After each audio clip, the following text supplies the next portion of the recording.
So we start the session with the introduction of our keynote speaker, our international keynote speaker, Dr. Devinder Grover.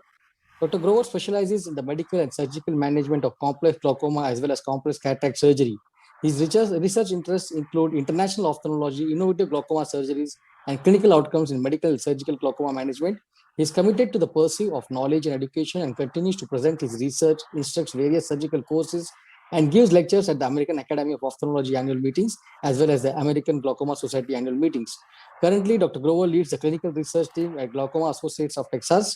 So when he's not caring for patients at GAT, Dr. Grover lectures the residents at the UT Southwestern Medical School and supervises their surgery. Not only he has developed novel surgical techniques, he works with various companies to develop and design instruments to improve surgical safety and efficiency. So Dr. Grover has been playing a key role in the mixed surgeries throughout the world. So over to you, Dr. Grover. Please start sharing your screen. Yes. Well, thank you so much for that kind introduction. And thank you all for having me here. I know I want to stay on time, so I'm going to keep moving because I don't want to go over. I'm going to speak today on GAT. These are my financial disclosures, none of which I think are pertinent to today. I'm going to start off with just a brief overview of my surgical algorithm, then introduce GAT, show some basic videos, show some of the instruments that I use, and then kind of wrap it up and talk about future implications. I think anybody that cares for glaucoma understands that, the standard of care is not perfect. And although trabeculectomies have saved millions of people from going blind, they still have their faults. And the same thing is true with tube shunts, which you guys now are getting more and more experience with in India, thankfully.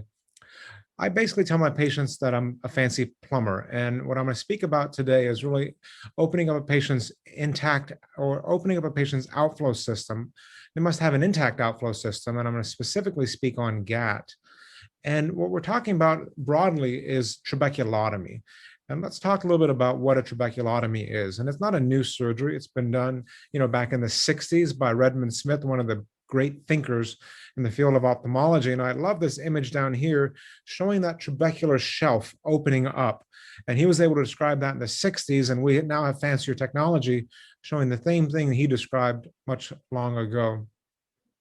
Now, Morton Grant, thinking of another great leader of our field, one of the landmark articles in the 50s, he showed that the vast majority of resistance to outflow is in glaucoma, in primary open-angle glaucoma, is the trabecular meshwork. And we know quite well with a lot of studies that trabeculotomy is probably without question the standard of care in children.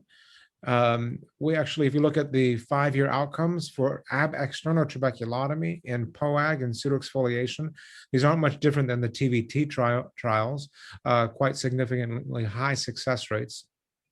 And when you look at trabeculotomy for the treatment of steroid-induced glaucoma, you see it actually is shown to be more successful than trabeculectomy.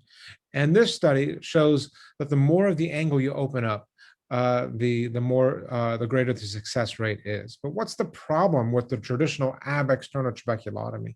Requires a lot of time, conjunctival incisions, and it may preclude further success of other incisional glaucoma surgeries. We're talking about really an evolution of trabeculotomy that we're witnessing in this day and age. And what I want to introduce to everybody is something called GAT, which is an ab interno suture trabeculotomy, making 360-degree circumferential trabeculotomy through 2 small paracenteses with a 5-0 Prolene suture. Now here's a video, and for those that are skilled or learning angle surgery, I'll show you some goods and some bads of this video. You can see right here, I hit a couple limbal vessels. That's a big, big no-no, and you'll see why later. I inject some Myocal, then some Helon GV. These are just, I'm sitting temporal. This is a 5-0 Prolene that I've blunted already, and I'll show you a video of that blunting later. You can see this blood right here creeping in between the interface of the gonioprism and the cornea, which is going to start to obscure the view. With an MVR blade, I make a goniotomy. You can see the blood is coming right there and obscuring the view just a little bit. But I'm making a goniotomy and I'm pushing down, and you're seeing the white strip of the back wall of Schlemm's canal. Now, this is key. When you're going in, you want to go as tangential as possible to the back wall. You don't want to go perpendicular or even get close to going through the back wall. As parallel as possible, as tangential as possible. And you want to see it almost turn corner, the first 90 degrees, that's when you start to feel the resistance, and it's going to start going around. You want to feel that resistance. If you're just going like this, you don't feel the resistance, it's likely broken out or it's in the suprachoroidal space. The most likely point of going in the suprachoroidal space is that first 90 degrees. You can see the resistance increasing, and then thankfully you'll see that tip having come around 360 degrees, and then you reach over it gently and carefully, retrieve the distal blunted end of that proline, and then I hold it still. And then with my other hand, I will then pull on the outer portion of the suture. Thus, you have a 360-degree ab internal trabeculotomy in a matter of minutes for a matter of a few dollars. Now, this is what I like to do, is I will estimate the outer circumference of Schlemm's canal. It doesn't have to be exact, but basically, and I'll kink that suture. So if you're passing it and you don't see it, and then you see that little bend, you know you've gone too far. You know you're in the wrong place. That's a great tip for early on. And then this is what it looks like to blunt that tip. You want this is a low temp cautery. The minute you start to see it change, the most subtle change, the smallest tip is what you want to make.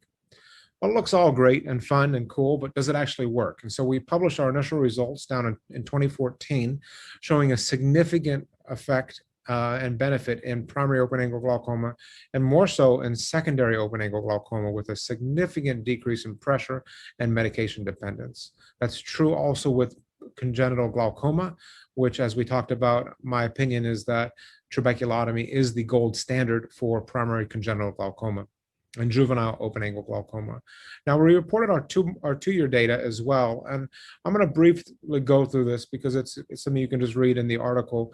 But the key thing, this is looking at the different groups: POAG, phaco-POAG, pseudophakic POAG, secondary, phaco-secondary, and pseudophakic secondary.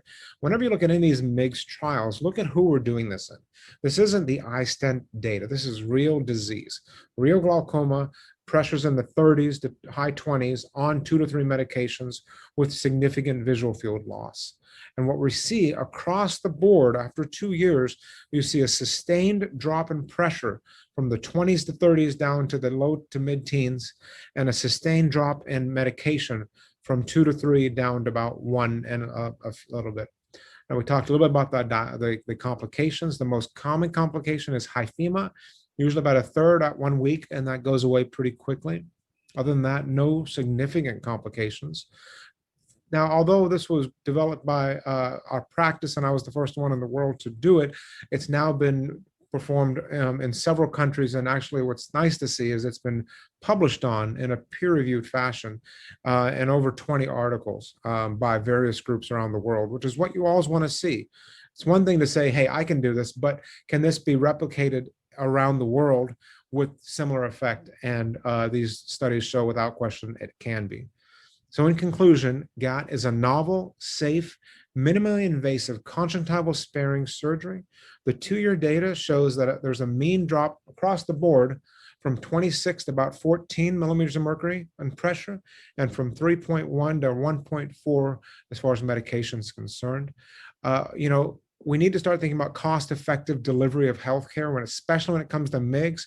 We had a discussion earlier about MIGS in India, and this has tremendous implications, in my opinion, with India, because it can be done in a very inexpensive way. I'm collaborating with my partners down at Arvind and Pondicherry, and we're hoping to be reporting on our 1-year data. Whenever I've come to India and performed GAT, I've done Indian eyes in the United States, but when I've done Indian eyes in India, I actually think they do better. And my theory is that it's because, unlike in the US, where patients have their eyes abused by drops for 20 years, 15 years.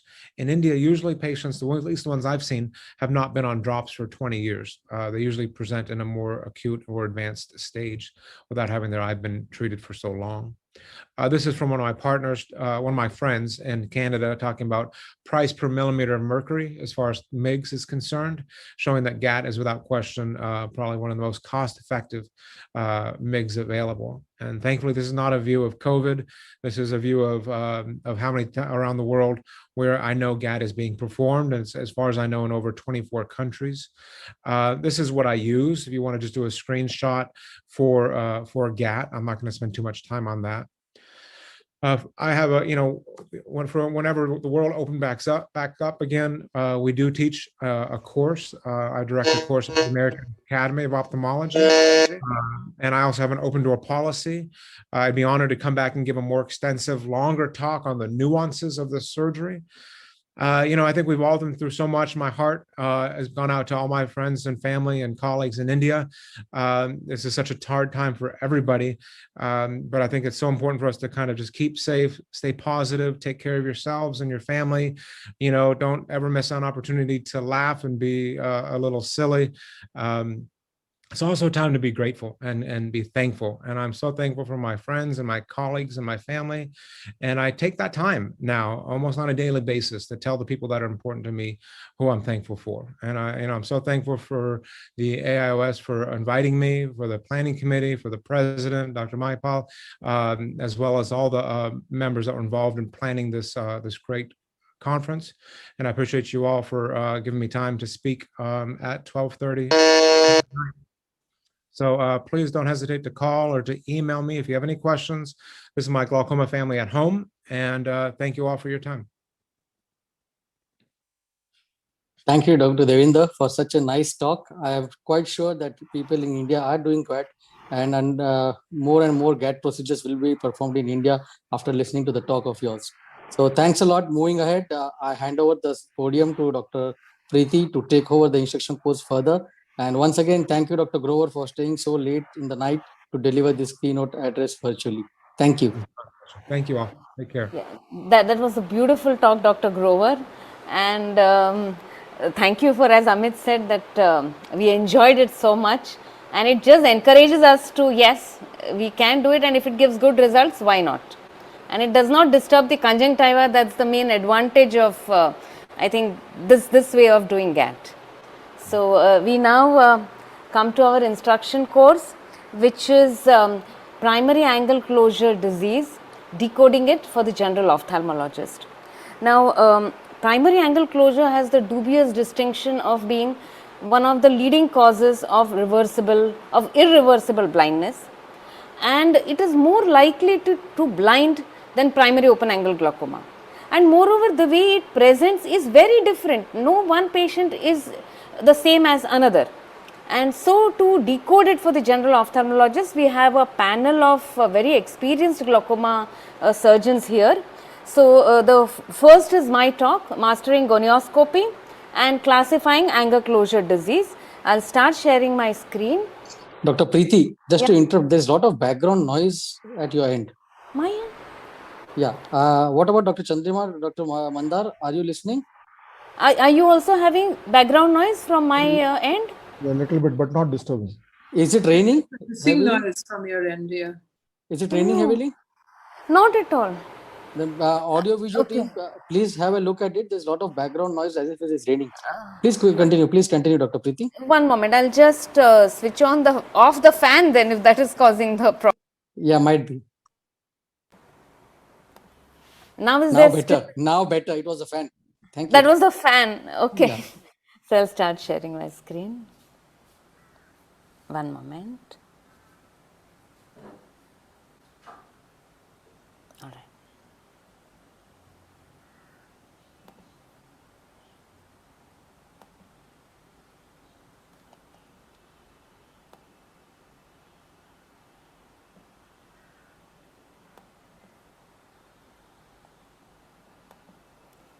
Yeah, screen visible and I'm audible?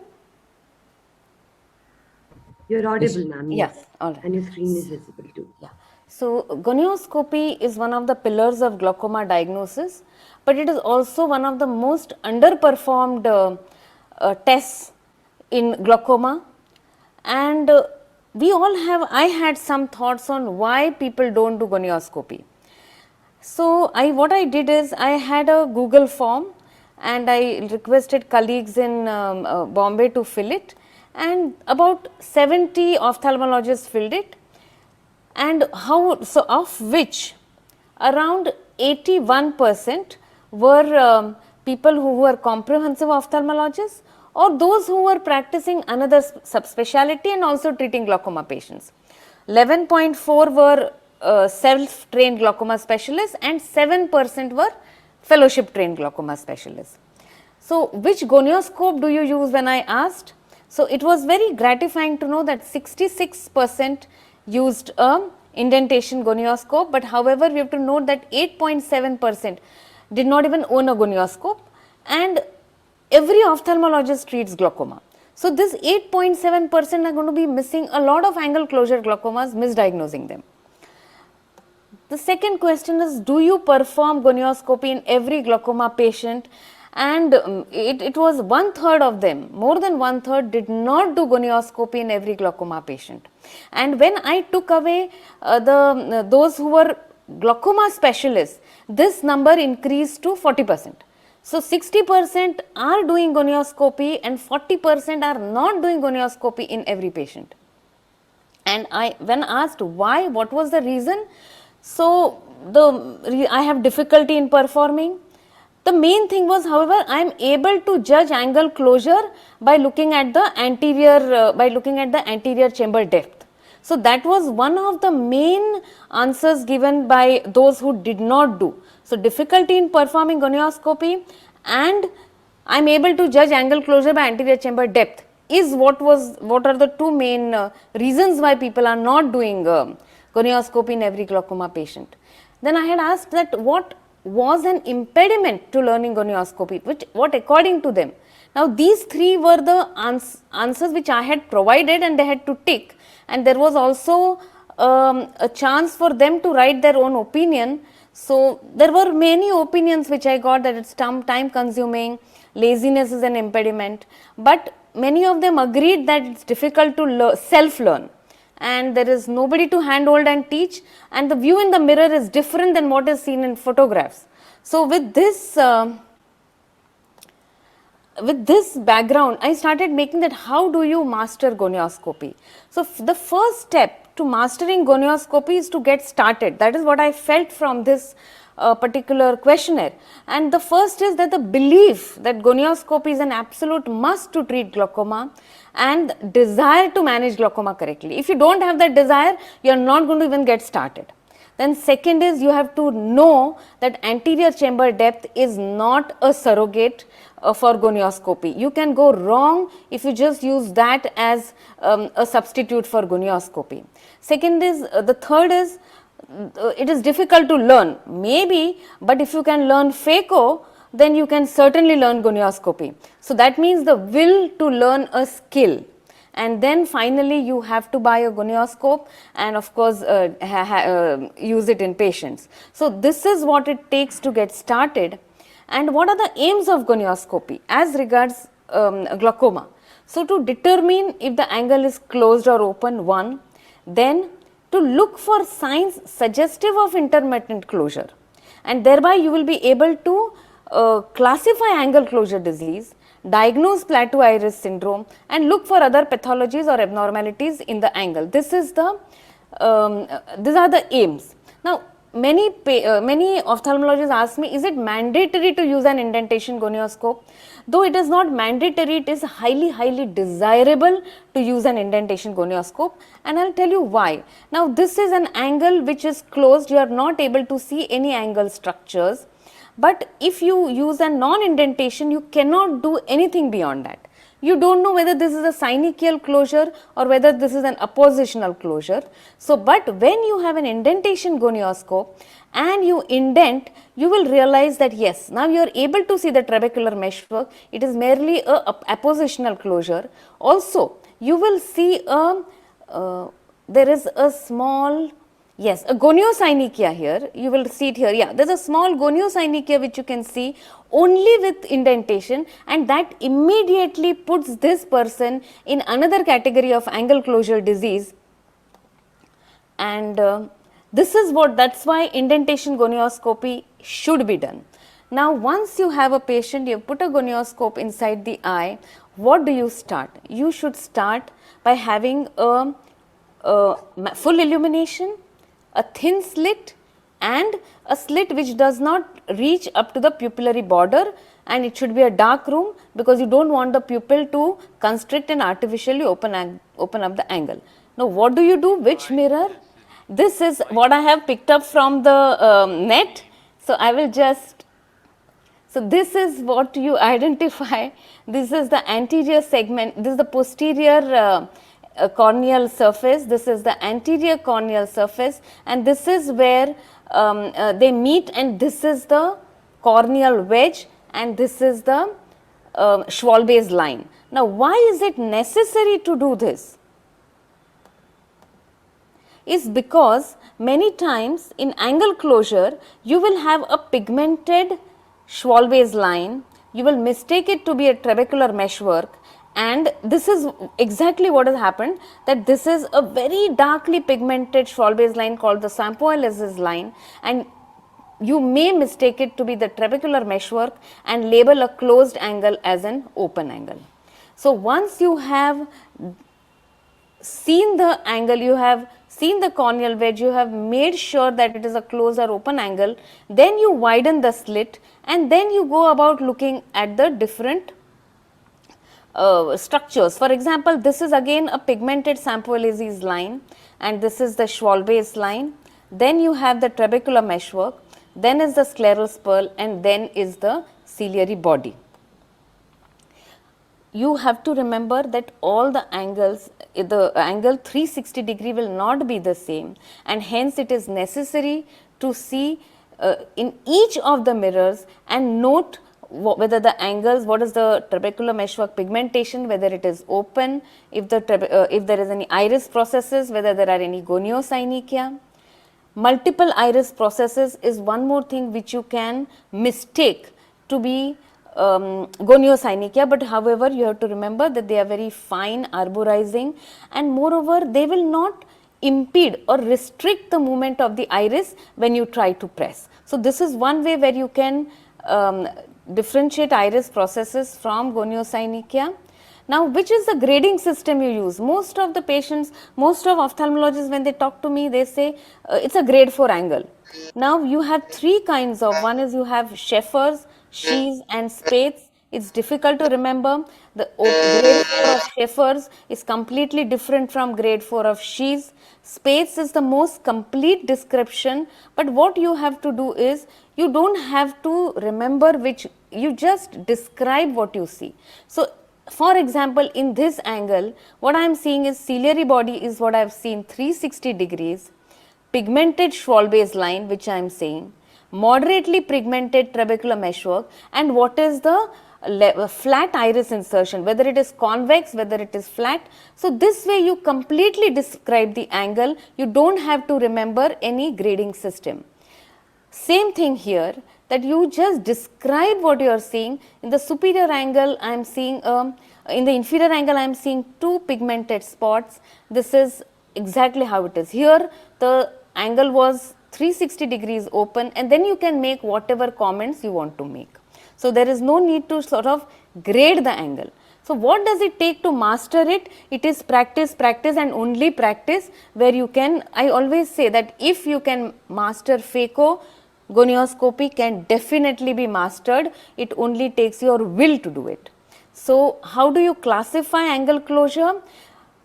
Primary angle closure suspect, when you see a closed angle, if you have any sign which says that there was intermittent angle closure and adhesion, then it goes straight away to primary angle closure. If you see only closed angles with no other signs, it is primary angle closure suspect. Then you have primary angle closure where intraocular pressure may or may not be high, and you may or may not see signs suggestive of synechial closure. And the last is primary angle closure glaucoma, where you not only have closed angles and raised IOP, but you also have optic nerve damage. So why do we need to classify? Because you know what you need to do. Primary angle closure suspects can be observed. Primary angle closure, you advise iridotomy, and primary angle closure glaucoma, in them you have to treat it as glaucoma with medications with iridotomy, and then proceed as the case may be. Many patients, many ophthalmologists ask me, he has mild angle closure. I say there is nothing like mild angle closure. You should have these three. You classify the patient into these three and you will know what to do. You will not need to ask anybody. So one thing which I want to say is, how did you perform gonioscopy during PG training was one of the questions, and 1/4, more than 1/4 had not done gonioscopy during PG training. So these seems to be one more reason why people don't do gonioscopy in their practice, because they have not been trained during their PG level. So gonioscopy is an essential skill. You only should have a will to learn. AC depth and anterior segment OCT are not surrogates for gonioscopy. Indentation gonioscopy is preferable. Request help from your glaucoma colleagues. They will definitely come to your clinic and help you once or twice to get started, and practice. So thank you all for very patient listening. And the next is speech is by Dr. Manish Shah. He is going to tell us about laser iridotomy, iridoplasty and its role in primary angle closure disease. Manish, yeah. Thank you, Preeti. And I take on from where you Manish, left. you're not audible. Yeah, unmute yourself. Am I audible now? Manish, unmute yourself. No, Manish, you are audible. I'm audible? Yeah. We can see your slide and you are audible. also. Can somebody? Preeti, you are not able Manish, to. Am I audible to you now? Manish, but we can see your slide we and you can are hear audible you. also. You can see and hear. Okay, thank you. So I'm taking off from there where Preeti mentioned Can everybody gonioscopy hear? is absolutely essential. And iridotomy and iridoplasty, you cannot do these procedures until you have seen the patient carefully with a gonioscopy. So first I will talk about iridotomy. It is one of the most commonly performed procedures, and it is definitely inducted in angle closure glaucoma and sometimes in suspects. But it is most crucial to remember that it takes care only of one of the many mechanisms of angle closure, that is the pupil block. And pupil block does play a role in most of the situations, but it is not the complete story. So iridotomy is indicated definitely in acute angle closure. In chronic angle closure scenarios, when you have peripheral anterior synechiae, it is indicated. Intermittent angle closure with classical symptoms of angle closure occurring off and on, also it is indicated. Appositional angle closure with previous signs of closure. You may not have synechiae, but if you have glaucom flecken or a pupillary rough irregularity, or if you have a clump of pigment, then you do it. Aphakic and pseudophakic pupillary blocks, and then there are these less common narrow angles. The other eye has to be done. Then sometimes the lesser common incomplete surgical iridotomy, anterior subluxated lens and anterior chamber IOL, where the surgeon has not done an iridotomy, nanophthalmus, pupillary block because of silicone oil from VR surgery. And how do you do the procedure? Usually the pre-treatment, we do medical treatment to reduce the intraocular pressure, constrict the pupil with pilocarpine, topical anesthesia, pre-treatment with brimonidine. Some people do, or some people put it afterwards. Use an Abraham lens. This is extremely important, to use an Abraham lens with a coupling agent, because it gives you magnification, concentrates the energy, therefore you need lesser energy requirement, and stabilize the eye so you get a good focusing, holds the eye open, so therefore you get a very good manipulation. Identify a crypt. Your laser setting will be between 3 and 7 millijoules. Focus the laser, bring the two dots in the center and shoot. Look for chipping of the iris and sudden burst of fluid from the posterior chamber coming in anteriorly like a cloud, and that will indicate the iridotomy is done. The opening has to be ideally 200 to 300 microns in size. A very small opening is not good. About 2 to 3 spots of the focus beam is minimally required. Otherwise, you are making too small an opening. So here you have a video where I am going to show you where the laser is focused onto the crypt and you try to catch a peripheral crypt. Then you fine focus the dots, and better to have good magnification so that you get accurate focusing. Then you identify the crypt and you shoot the laser. One shot, sometimes you don't get any effect, but if you see it is done properly, a second shot, and usually you see something coming out over here, but it's not sufficient, and therefore we go for one more shot, and you will see a small release of pigment which came out, but I am still not satisfied with the size. So we go for one more shot, and here I'm going for higher magnification because I can see better, and you can see that cloud coming, and that is the sign that your iridotomy is adequate. Post-operative treatment, we continue IOP reducing medications, including brimonidine for 4 days at least. Check IOP spike 30 minutes later, and if it is spiking, give Diamox. Topical steroids are also given for 4 days. Important to repeat the gonioscopy to look for the effect of the procedure. If the opening is there, appositional closure is relieved, it's a good sign. But if there is no release of the appositional closure, you go for further management. It could be plateau iris, lens-related glaucoma. You can do other tests to find out what is the cause. Complications are very few, but it can happen. Bleeding can happen. So therefore, many people do recommend stopping blood thinners. Corneal burns in very shallow ACs, if you're focusing, is very difficult and you focus little anteriorly. And you should immediately stop, do minimum, don't do too much if you are getting corneal burns. Iritis does occur in a mild form, therefore we are giving steroids, but it is rarely extensive. IOP spike is very, very common, therefore you must watch for it. And if your patient is on a kind of an edge control, it's better to give Diamox. Sometimes you can get lens opacities. Monoocular diplopia typically occurs when the iridotomy is large and is located in the place where the tear film meniscus along the lid edge comes over it.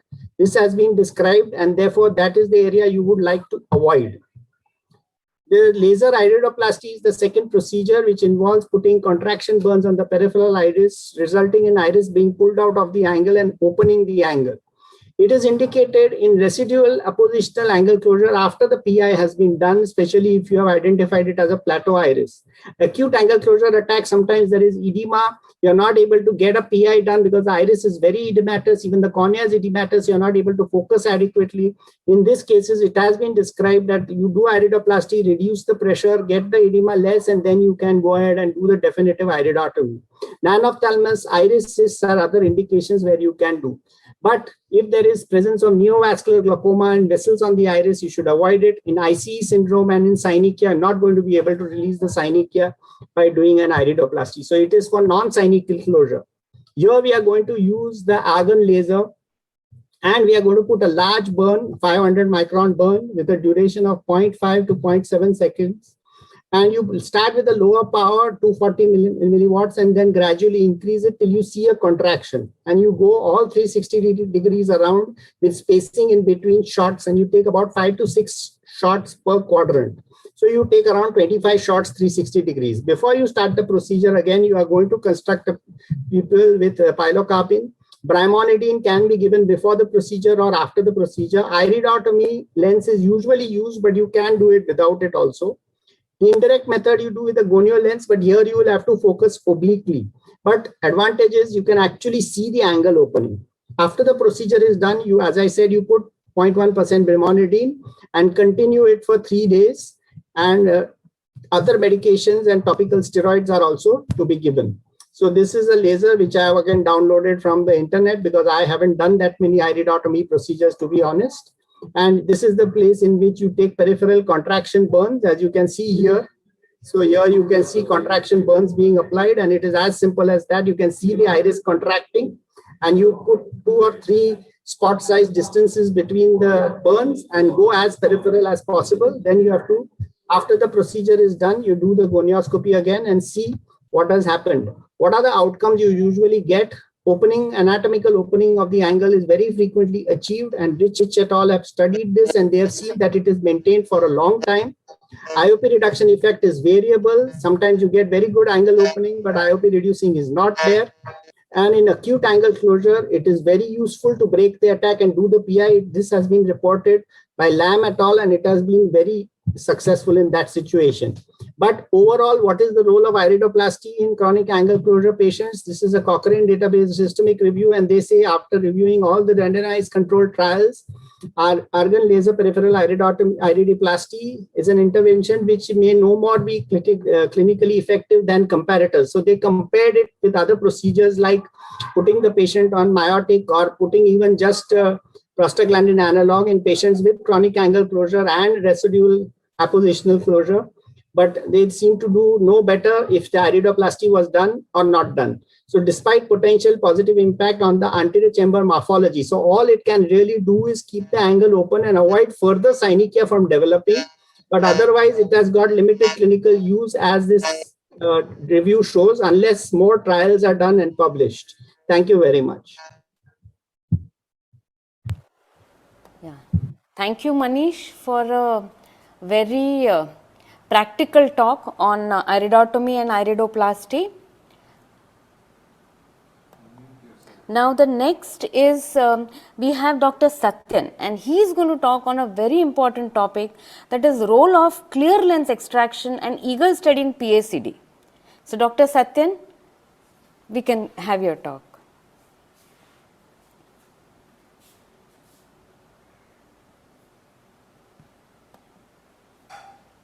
Can you see actually? Yes. Okay.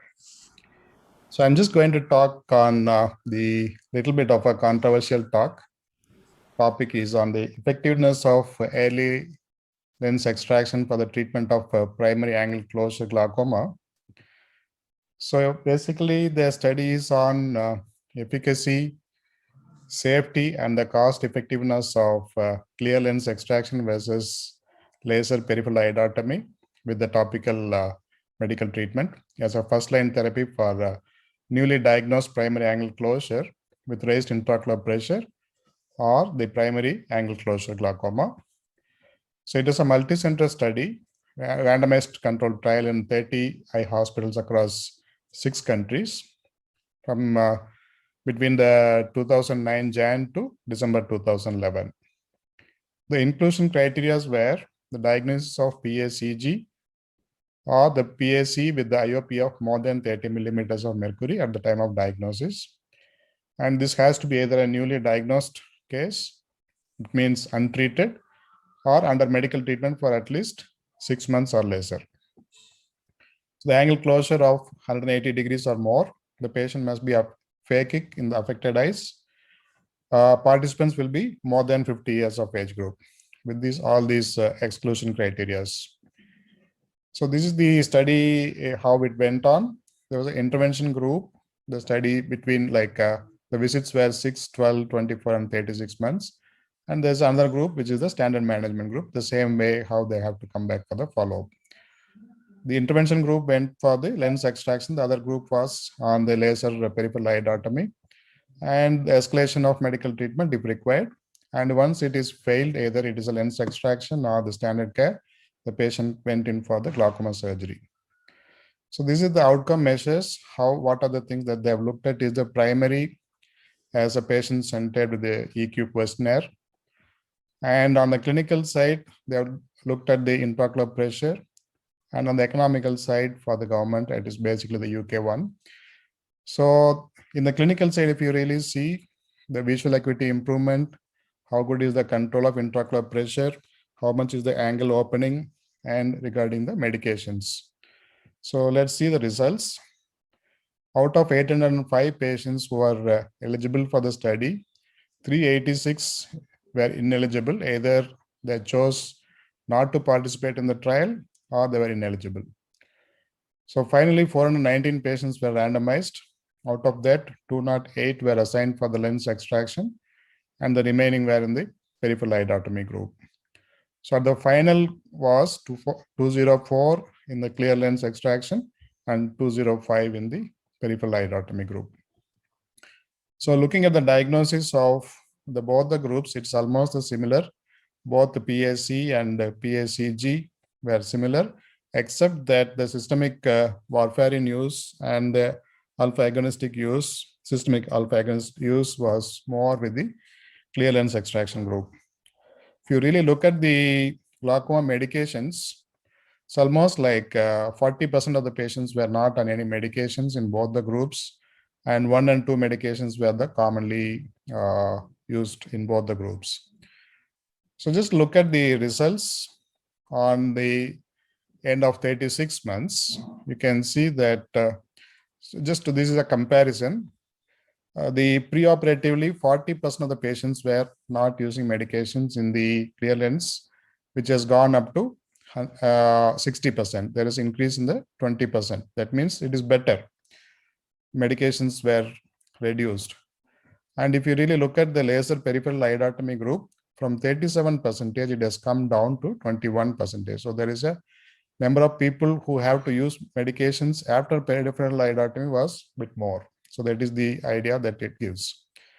And looking at the additional glaucoma surgical procedure the patient has to undergo in the lens extraction group was only one patient who underwent trabeculectomy, and 6 people underwent laser. In the trabeculectomy was done in 6 patients, and lens extraction was done in 16 patients.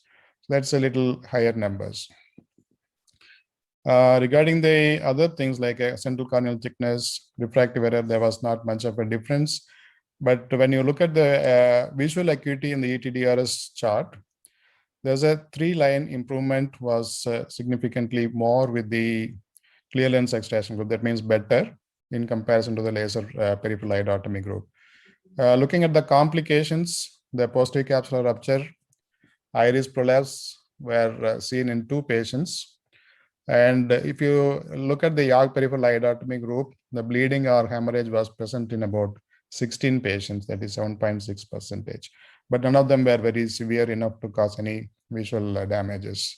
So just to come to the discussion part, the clear lens extraction group has shown a 3 ETDRS chart improvement.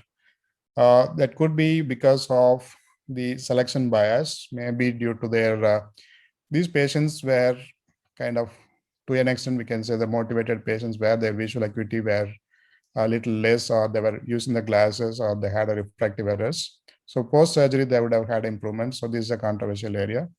And there is an improvement or the betterment of the IOP controls. Yeah, but the difference is pretty small, like 1 millimeters. But what is significant in this is 61% of the patients required almost no further treatment. 61% required further management in the standard group versus, whereas a mere 21% in the clear lens extraction group. There is a significant difference in that. Visual fields were not very significant, and the complications, both the groups had complications, but it wasn't much. Cost effectiveness, especially in the UK thing, it was better after 3 years period. So the take-home message in this is there is some evidence to show that there is a superiority of clear lens extraction with a little bit of a clinical benefit, especially on the improvement in the visual quality of vision, and probably the intraocular pressure control and the reduction in the number of medications. But we have to be a little cautious. The clear lens extraction may be considered as a first line treatment in PSEG or primary angle closure with the raised IOP. But I just put additional few things here, points, having significant, where we can possibly look at this possibility is having significant refractive error and having a difficulty using glasses or lens, where the lens vault is high, or where the lens has increased thickness that is more than 4.5 or 4.75, with a very shallow chambers, very early disease, questionable, and IOP of more than 25 to 30, that is what the study says. These patients may be doing better, and maybe to an extent patients who are motivated to undergo surgery. So these are the some conditions, but that is my addition. But prior to that slide, everything is from the study data. Thank you so much for your attention. Thank you, Dr. Satyan, for a very detailed discussion and also adding your tips on when to do a clear lens extraction, but that we will go into the details when we are discussing. The next we have Dr. Mandar Paranjpe, and he is going to tell us about the differences in medical management in primary angle closure disease and open angle glaucoma. So Dr. Mandar, if you can just please share your screen. I will share my screen. Yeah.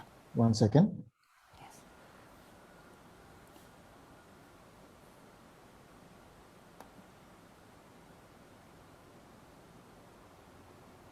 Just give me a second.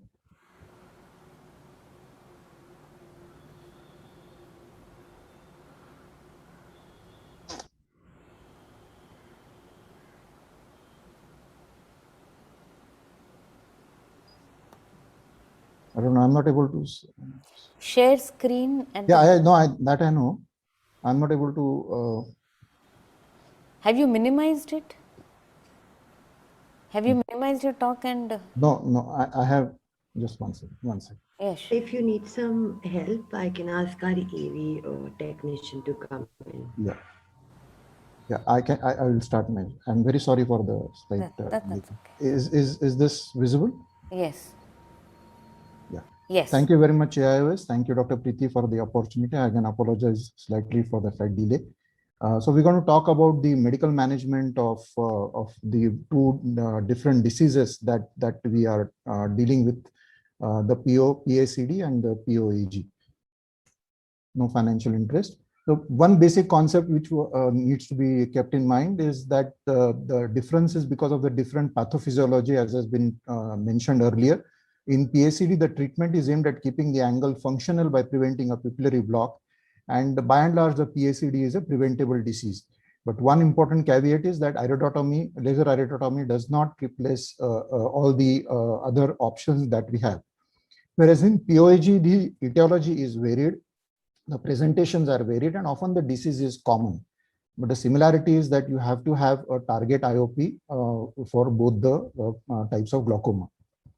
Now, for choosing the right medical treatment in both types of glaucoma, one has to understand what is the stage of disease that you are treating and also what is the target IOP that you have in mind.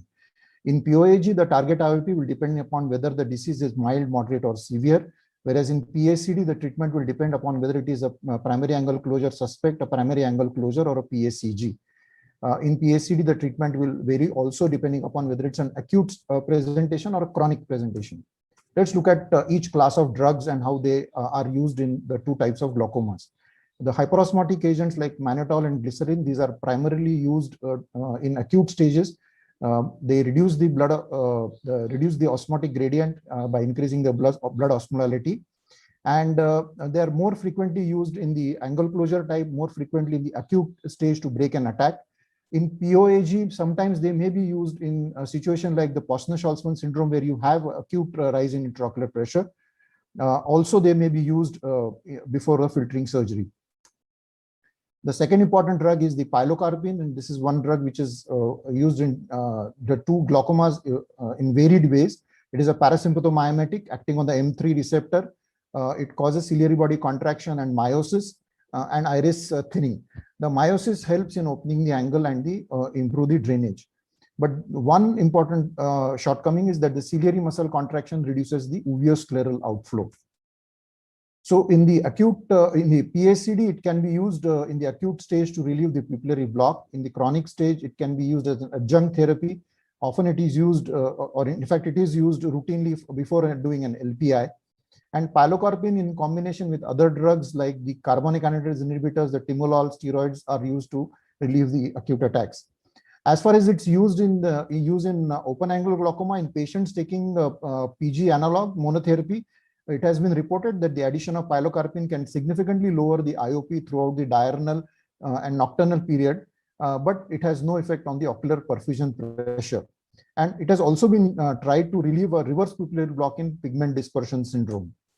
There are certain side effects. I won't go into the details of it, but certain contraindications, like if the mechanism of glaucoma is lenticular or retrolenticular, which may exaggerate the pupillary block, like phacomorphic glaucoma, malignant glaucoma, or aqueous misdirection syndrome, you should not use this. And also in certain cases of pseudoexfoliation where there may be zonular weakness. The second class of drugs is the beta blockers.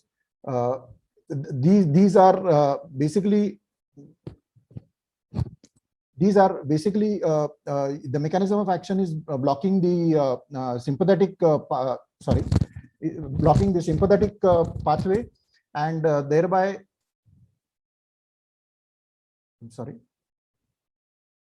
the sympathetic nerve endings in the ciliary epithelium, and thereby reducing the aqueous humor production. They are either the non-selective type or the selective type. In angle closure, it is one of the first line treatments, particularly in the acute stage as well as in the chronic type of glaucoma, angle closure glaucoma. And the reduction of 20 to 30% of IOP is possible within 1 hour. In the open angle type, it is again the first line of treatment, constitutes about 90% of the prescription is in India. It has better tolerability and affordability, and it is used as a monotherapy or as a fixed dose combination. The side effects like bronchospasm, heart rhythm abnormalities, and systemic hypotension have to be kept in mind. Then we come to the alpha agonist, the alpha 1A and alpha, it acts on alpha 1 and alpha 2 receptors. They cause vasoconstriction of the ciliary muscle and reduce the aqueous humor production. They also reduce the cyclic AMP and also reduce, but thereby reduce the aqueous humor production in the uveus and increase the uveoscleral outflow. In PACD, it may be used in the acute stage. It is supposed to reduce the IOP by about 26%. And a combination of brimonidine and brimonidine timolol is also quite effective, which causes meiosis, but there is no ciliary muscle contraction. The effect of BTFC on the angle widening is reported to be a little more than that with pilocarpine, without the change in the anterior chamber depth. In the open angle type, the brimonidine is the first line of treatment, and it has some neuroprotective effect, so it may be used more frequently in the ocular hypertension type of POAG. It is quite well tolerated with relatively less side effects, and 2 concentrations are available. And again, the fixed dose combination has a complementary action in reducing the intraocular pressure, and the efficacy of the BTFC is supposed to be superior to administration of each drug independently. Apracolonidine, although not available in our country now, it is used to control the IOP spike after LPI, and it has a very short duration of action. Side effects like local congestion, stinging, photophobia are known, and also systemic effects like headache, bradycardia, and drowsiness are also known. Now, coming to the prostaglandin analog, they increase the uveoscleral outflow due to its effect on the matrix metalloproteinase and thereby change the extracellular matrix. There is no significant difference among the 4 PGA commercially available as far as effects is concerned. In PACG, its effect is independent of the amount of open angle, and it works even in eyes with no visible uveoscleral meshwork or a ciliary face. The prostaglandin analogs gain access through the yet unidentified pathway that possibly involves the iris, and that outflow of aqueous may involve something other than uveoscleral meshwork. The role of PGA in chronic angle closure glaucoma has been studied, and it is used as an adjunct treatment along with beta blockers after doing a LPI. But latanoprost is supposed to give greater IOP lowering efficacy than timolol in certain studies in the chronic variety of angle closure. And the IOP reduction reported is up to 30%, seen in 72% of the patients with PACG after LPI. In POAG, it is a first-line treatment, and the IOP reduction is 30% in majority of the patient, and the combination with timolol gives even better control. Side effects are these. I won't go to the details of this. The carbonic anhydrase inhibitors are again the class of drugs which are used to reduce the intraocular pressure in PACG, mainly to in the acute phase to reduce the IOP and open the angle to a certain extent. In POAG, they are used more as adjunctive therapy, and oral acetazolamide may be used in the perioperative period. So among all the class of drugs, it is found in meta-analysis that bimatoprost has the best efficacy as far as the effect in lowering the IOP. Coming to the summary, in PACG, the medical treatment is an adjunct to laser or surgery in PACG. The treatment protocol in PACG will depend upon the presentation. For acute PACG, the hyperosmotic agents, PAIs, cholinergics are most commonly used. LPI is important treatment in the angle closure. And in chronic phase, the topical PGA and topical beta blockers and alpha agonists are all there. For medical management of POAG, we have all the class of drugs available. And again, the stage of disease, life expectancy, and other risk factors have to be kept in mind. I end with this quote from the article by Dr. Rajul Parekh that the philosophy of glaucoma management should be preserve the visual function and quality of life, keeping in mind cost, side effects, treatment burden, follow-up schedule, and socioeconomic burden. Our aim is to treat the patient as whole so as to provide maximum benefit with minimal side effects. Thank you. Thank you, Dr. Mandar, for a very detailed talk. After having the medical management, now we go to the surgical management, that is nuances of trabeculectomy in primary angle closure disease. And that's, I'm going to be talking on that. The slide is visible. Hello? Yes, it's visible. Yeah, thank you, madam. So, what is the difference between doing a trabeculectomy in angle closure and in open angle. So one is trabeculectomy is the most commonly done surgery in both open angle glaucoma and angle closure disease in India. Now, what are the difficulties in trabeculectomy in primary angle closure disease? Not in general, but in relation to angle closure. So, one is that a shallow AC, the AC is naturally very shallow in angle closure, and that is why you tend to have a very shallow intraoperative and postoperative AC. Now, a shallow AC which becomes further shallow postoperative can cause problems. Second is aqueous misdirection, choroidal effusion. They are more common in postoperative in patients who have primary angle closure disease and undergo TRAB, and there is a higher incidence of cataracts in people who undergo TRAB and have primary angle closure disease. So, what do we do to reduce these problems or complications of trabeculectomy which are pertaining to angle closure disease? So, preoperative, what you need to do is, one is before you take the patient up for surgery from the room into the OT, just digitally palpate and see if the pressure is very high. The reason being, primary angle POAG does not show as much fluctuation as angle closure disease. So that is why just estimate and make sure that the pressure is not very high when you are just taking the patient up for surgery. Second is acetazolamide is a must 2 hours before surgery so that the intraocular pressure goes down. IV mannitol, some people prefer giving it before surgery, about an hour before surgery, but I tend to give it on the table after I have, before I have given the block and I go to wash up. So in those 15 minutes, 15-20 minutes, the mannitol shows its effect. And second is, this is something very silly, but after you have given mannitol and acetazolamide, the patient is going to have increased frequency of urination. So please put the patient on a diaper so you don't have to hurry up during surgery. So having done this preoperatively, what are the main things you should keep in mind? What are the problems because of which you have misdirection, aqueous misdirection, you have choroidal effusion? One is sudden hypotony. Sudden hypotony is the reason why you have these problems, and that is why keep the anterior chamber formed throughout surgery. So these are the two principles which you should follow whenever you operate a patient who has angle closure disease for trabeculectomy. Intra-op, give minimal peribulbar to avoid a tense orbit.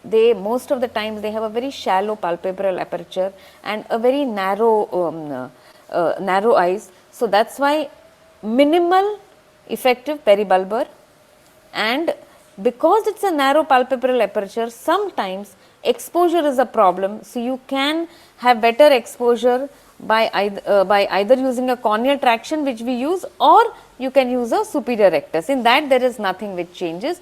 Coming to the surgical steps, you will realize that many times these are people who have had an attack of angle closure, and that is why the iris is atrophic, it keeps it's dilated and it does not constrict. If there is nothing special related to the incision or the conjunctival opening, only thing is make it a little nasal so that when you operate for cataract, because they are more prone to cataracts, you will have the cataract incision as far away from this as possible. As regards the trabeculectomy flap, whether you make triangular or you make it rectangular, you do it as you do for any other glaucomas, any other primary open angle glaucoma. There is no difference as that. The main difference I will show you is, this is mitomycin also, the same thing as you do for open angle glaucoma. This is where we make a difference, that gradual decompression. I am using a 26 number needle and I am gradually decompressing the eye and making sure, even a little bit of aqueous, when you release, the pressure goes low. Wait for some time. After that, go ahead and make a paracentesis, a side port. A side port, again you will have to make sure whenever you are doing a paracentesis, it is a dilated pupil, it is a very shallow AC. After that, put a little bit of air bubble and that forms the AC. Here I have used a larger air bubble than what I had intended.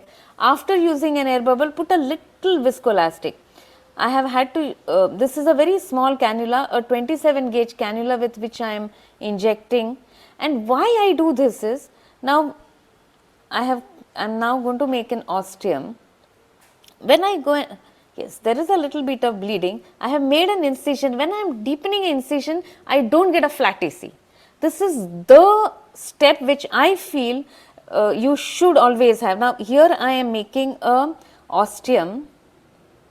I have made the ostium, it's open, but yet the AC has not collapsed. And that is what I wanted to bring forth, that avoid sudden hypotony and avoid collapse of the anterior chamber with these techniques. Have a tight closure. Tight closure is better than, I mean, you can release it later on, and hence use releasable sutures, and of course a watertight conjunctival closure as you do for any other trabeculectomy. Yeah. So, post-operatively, on table you must use cycloplegics. You can either use atropine or homatropine, whatever you are comfortable with. Steroid antibiotic drops as you use for any other trabeculectomy. And as I said earlier, suture release and suturolysis whenever you require, but in a step by step, in a graded manner. So, these are the steps which I felt should be different than what you do in a primary open angle glaucoma as regards the angle closure disease. Thank you for a very patient listening, and I will stop my screen sharing. And next we have Dr. Chandrima Paul. She is going to talk to us about the role of tubes in primary angle closure disease. Dr. Chandrima, can you please share your screen? Thank you very much, Dr. Preeti, and it's an honor for me to be a part of your course. I'm going to take you through tubes in PACG. So in terms of tried and true options for managing angle closure glaucoma, that's beyond iridotomy and iridectomy, two options actually stand. One is trabeculectomy, which was so beautifully described by Dr. Preeti, and the next is tube shunts. So I'll move on to tube shunts. For those chronic angle closure glaucoma patients at a high risk of failure with trabeculectomy, or when prior glaucoma surgery has failed in case of secondary angle closure glaucoma, such as neovascular glaucoma or traumatic glaucoma, ICE syndrome, and developmental glaucomas, that's when we do a tube shunt. However, angle closure glaucoma patients are still prone to a tube-related complications which occur, and particularly with very shallow anterior chambers, causing the tube to end up closer to the cornea, potentially leading to corneal decompensation. Those with neovascular glaucoma may not have iridotomy, putting them at risk of malignant glaucoma. There's also risk of tube occlusion with proximity to the iris. So underlying cause can include lens vault and position, ciliary body anatomy, including anterior rotational cysts and tumors, iris physiology, including peripheral anterior synechia, and trabecular meshwork dysfunction. So primary tube surgery indications include iridocorneal endothelial syndrome and rubeosis iridis, both of which do very poorly with trabeculectomy. Additionally, complicated glaucomas due to chronic uveitis and aphakia generally do better with glaucoma drainage devices than with antimitotic augmented trabeculectomies. The bleps tend to be safer following glaucoma drainage device insertion, mainly because they are posterior to the rectus muscle insertions and induce overlying fibrous tissue encapsulation. There is a reduced risk, late risk of infection following drainage tube implantation. The exceptions here are when the wound dehiscences or the tube erodes through the conjunctiva. Glaucoma drainage tube function tends to last longer than trabeculectomy does. So antimitotic agents have been used in conjunction with the devices, but have not been shown to make much of a difference to a long-term pressure control or outcome. The tube should be occluded for at least, that's when I'm talking about shunts, for at least 6 weeks post-operatively in order to avoid severe hypotony. This is easily achieved with an absorbable vicryl suture and cutting a small slit in the tube between the vicryl and the anterior chamber to allow some temporary drainage. So these are the types of implant. In our country, we mainly use the Ahmed glaucoma valve, which is a valve, or we use the ADI, which is a shunt. So I won't go into the details of all this because you're very familiar with all that. I'll show you the sites of implantation in the video. So that's the ADI. So I'll just go on to a few practical points. That is tube placement. Trim tube with Westcott scissors with as acute an angle as possible. Bevel long side should be toward iris. Bevel up for AC placement and bevel down for sulcus placement. Create paracentesis and inflate AC or sulcus with viscoelastic to ease placement and protect tissues. Bend 23 gauge needle or viscoelastic syringe. Inflate on way out. Enter parallel to iris, 2 millimeters posterior to the limbus for AC placement and 2.5 to 3 millimeters for sulcus placement. So the modifications which we do at our place for angle closure glaucoma while doing tubes, tube implants in angle closure eyes are feasible as a primary option only with certain modifications and due precautions. Tube shunts, despite these modifications, fared poorer than trabeculectomy at 1 year follow-up. Tubes should not be attempted as primary surgical means in advanced angle closure cases. Trabeculectomy remains the gold standard as a primary procedure in this subtype of glaucoma.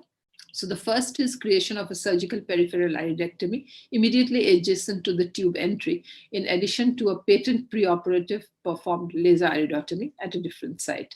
Second is modification employs use of a smaller size tube implant to prevent plate migration and extrusion. And third is modification involves leaving a small tube segment residue of say about 1.5 millimeters versus 2.5 millimeter in the anterior chamber. Plate should be sutured behind the level of the rectus insertions. The tube should be covered either by a thick scleral flap or preferably incorporated with a free scleral graft above or below the scleral flap under the conjunctival closure. This extra bulk over the tube minimizes the risk of early or late tube extrusion.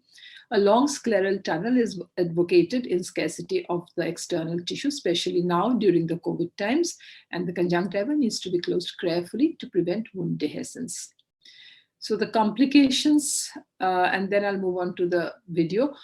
Common complications of iris migration subsequent tube plugging are attributed to thicker iris in eyes with crowded anterior chamber parameters, and Nd:YAG laser application to relieve is induced in this case, kind of a blockage.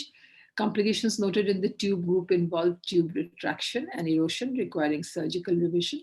The increase in anterior segment inflammation noted in the tube implanter's eye could be a result of increased tissue insults subsequent to increased dissection of the subconjunctival space. Other complications are similar to those occurring with trabeculectomy, in particular hypertonous complications can occur in the early postoperative period, and again, in most likely due to wound dehiscence or leakage through other sites within the conjunctiva. Any conjunctival wound dehiscence or erosion must be treated immediately. A wound breakdown over the plastic tube or plate is a serious complication and usually will not heal without the use of a free or advancement conjunctival graft over the scleral patch graft. The risks of leaving a conjunctival wound dehiscence or wound breakage are dire. So GGD is plastic. It is not uncommon for epithelium to grow around the plastic in an effort to exteriorize this foreign body. Consequently, epithelium will grow down the tube downwards into the anterior chamber and can cause epithelial growth. And additionally, disquamating epithelial cells can pass down the tube and enter the anterior chamber. So reviewing the literature, actually, I found that there is a paucity of data to evaluate the role of GDDs in angle closure glaucoma. Like Dr. Singh et al. Said that they overcame the iris migration and tube plugging by creating a small corneal incision adjacent to the site of entry of the tube and performing a generous surgical peripheral iridectomy. But they also concluded that trabeculectomy eyes fared much better in these aspects. Dr. Turalba, in his review in Ophthalmology 2019, said that patients with a single tube entry into the anterior chamber reported a risk of corneal decompensation of 18%, which if a double tube was given, reported 44%. And I move on to the video a little bit in the interest of time. So the first choice is first choice, second choice, third choice, and fourth choice for implanting the thing. This is the elevation of the company. So I'll just move on to the surgical part of it a little bit so that I can. So priming of the tube happens and then to test this patency.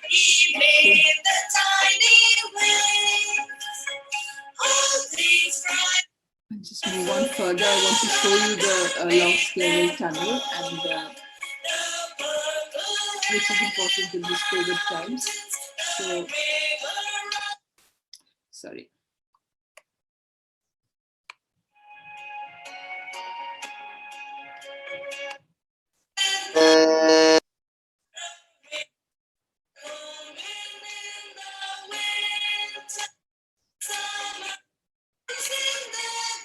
So I just will show, that's the putting in of the valve, and I'll just show you the tunnel which is already made and how snugly that tube actually fits into that thing.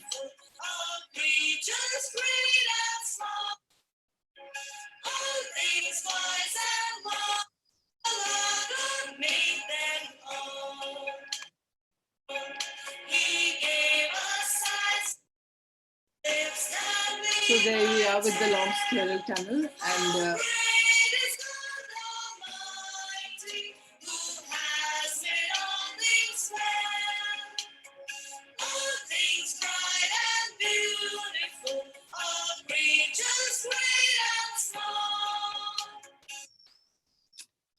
I'm so sorry, it's the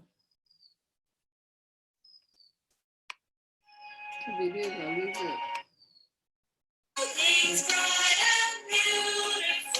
cut is smaller than what you would normally cut in our primary open angle.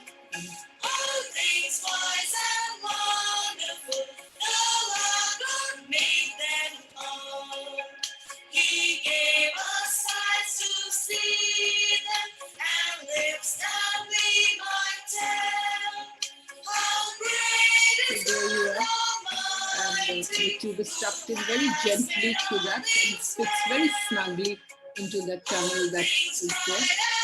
And then we suture it up. So that's it. Thank you for your attention.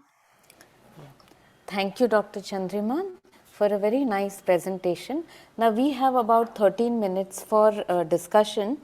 Manish, there was one question which was directed on iridotomy. Did you answer that? Yes, I wrote it down and answered because You've I didn't know answered whether we.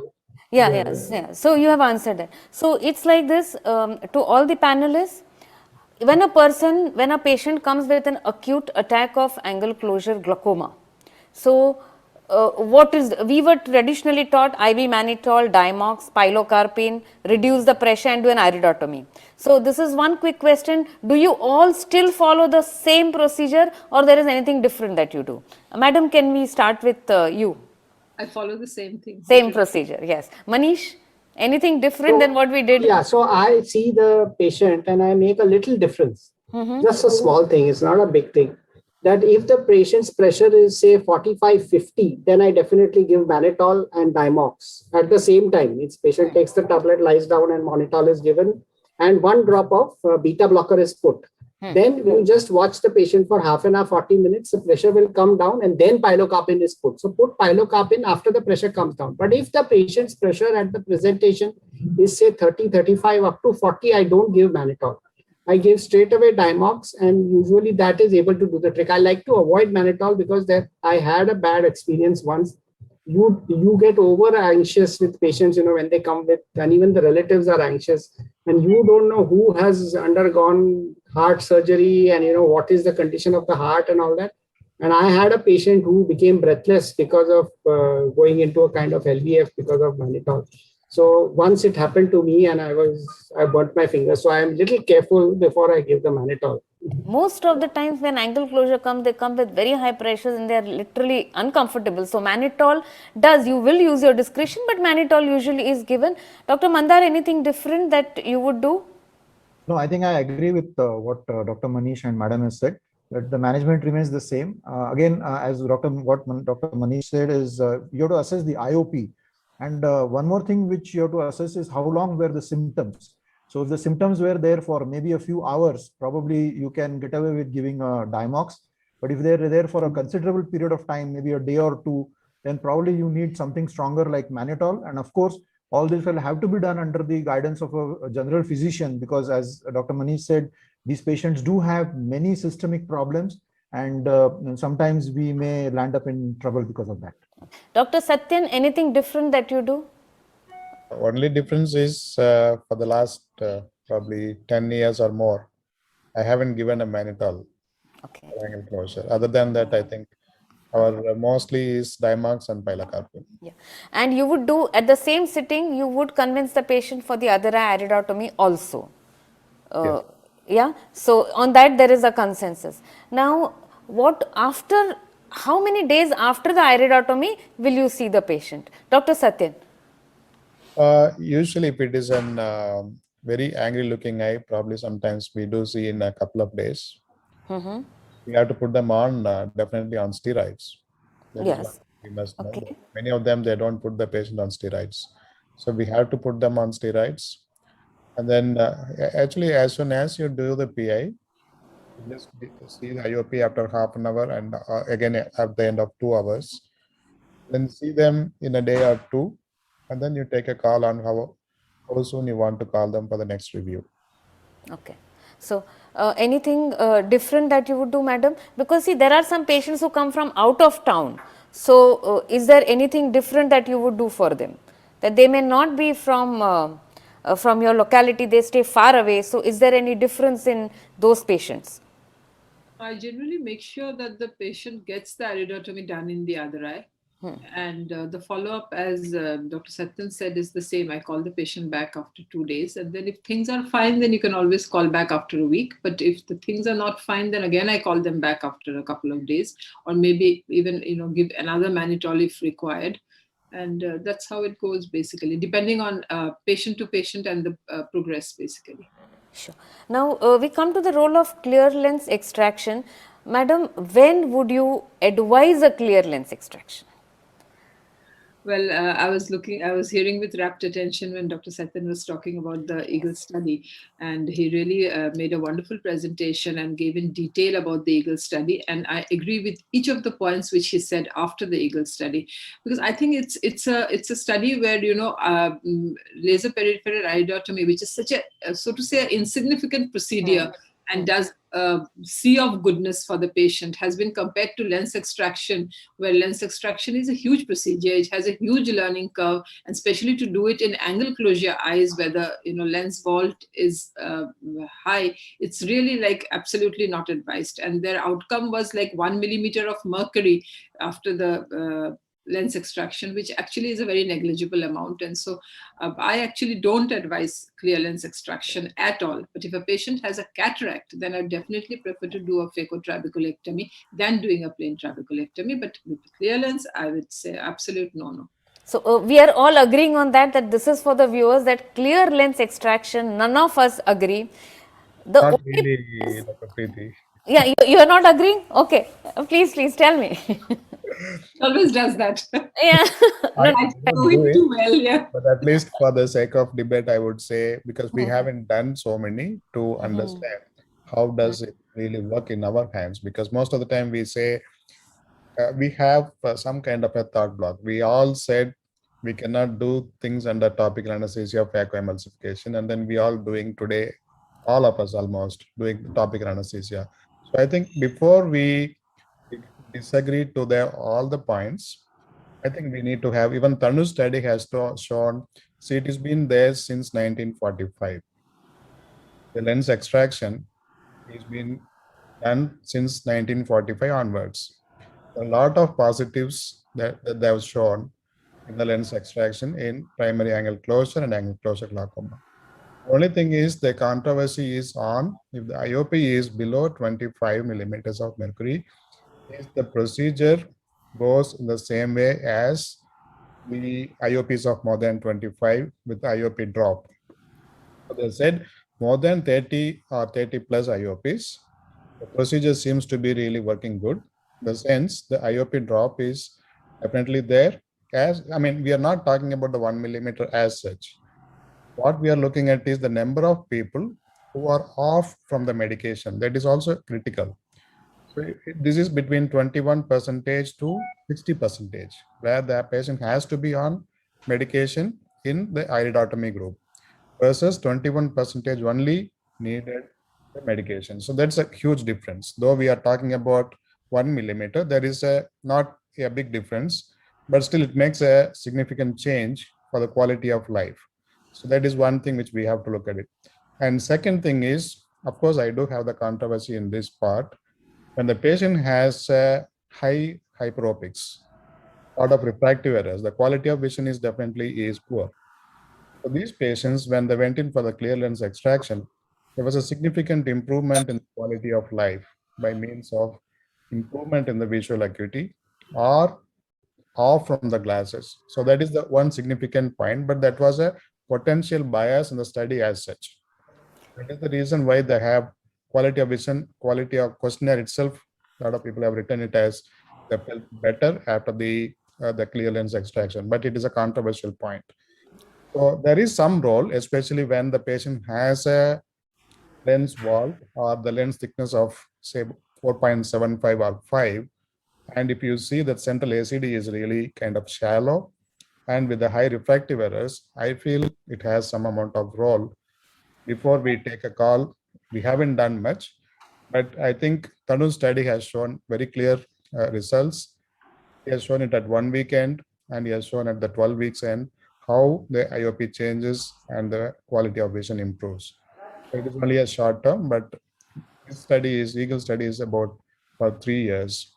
So we have to look at it a little bit different than just disagreeing to all the points. Okay. Dr. Satyan, you're saying high hyperopes, but they also have a higher surgical complication rate after cataract surgery. So Only in a person, they have come across only 2 patients who had a PCR. This is a good volume, which is not different from your routine cataract extraction. Routine cataract, you have the lens is denser, you have a dense cataracts or PSC. There are so many things. We all know that how easy to do a cataract extraction in a pediatric age group.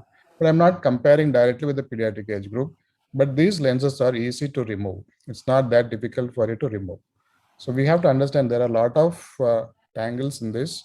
We just don't have to really totally say we all disagree, but there are some points which we need to kind of understand. so probably we have a 4:1 ratio. The Dr. Satyan would do clear lens extraction. I would never do. Dr. Chandriba would not do. Mandar, would you do, yes or no? Yes. Yes. In certain situations. All right. With So the it's not caveat. I'm not saying I want to ask a question to Dr. Satyan, All especially. right, go ahead, yeah. How do you document the lens vault? Is it just clinical or you do use some imaging I studies to really document? don't look at the lens vault as such because I don't have the mechanism how really I can, but I'm talking about more of a lens thickness, the central ACD depth, which you can really assess with your biometry. That is quite easy. I don't think that is difficult. So I usually do, but a lot of people, they do look at the lens vault. I don't know how they really do that. In the anterior OCT, anterior segment OCT. You can look at it, but I really don't use it. But I use mostly the lens thickness as my assessment. So based on that, I look at that as, but I'm not doing all clear lenses. I'm just suggesting most of us, we straight away go and say, just for our own comfort, we say it is not acceptable. But many times we haven't done. See, initially when I did the trabeculectomy and the audition under topical anesthesia, even I didn't agree that we can do it. But once you start doing it, it is not that uncomfortable. It is, in fact, I feel it is much more easier to do it under topical than doing it under the anesthesia. I mean, retrobulbar or peribulbar. Many times we have the controversy. I don't disagree to that. But unless we try and do something, let us not disagree to completely all the points. I also agree with Taken. everything that Satyan has said. So just come on to the topic is that I also see the patient and lens vault. I do have anterior segment OCT and I have been trying to see the lens vault, but my experiences still go by lens thickness and anterior chamber depth. Only question I wanted to ask Satyan is, what is your cutoff for anterior segment depth? I know the anterior chamber depth. The lens thickness I am also using 5 and 5.5. And after doing all this, if I am getting good pressure control and iridotomy, it's not lens extraction versus iridotomy, not at all. It is iridotomy is already done. Only after that, if we are getting some pressure problem, then we are going to discuss. If pressure is well controlled and patient is happy, we don't discuss lens extraction. But as Satyan has said, that don't put it completely into the bin. That's We what have to keep it on the table. So that I completely agree with Satyan. We are. I am not saying that we will never do it. All right. So now we are At the end of our session, we have only 25 seconds left. And so I thank all my panelists, Dr. Manish, Dr. Mandar, Dr. Chandrima, and Dr. Satyan for their wonderful talks and sparing their time for this instruction course. Thank you so much. Stay safe and see you all soon. Thank you very much. Thank you, Bye Preeti, for a bye. lovely, Speakers, lovely and I'd course. like to Bye. specifically thank Bye, madam. Dr. Preeti Paritosh for orchestrating it so smoothly. Thank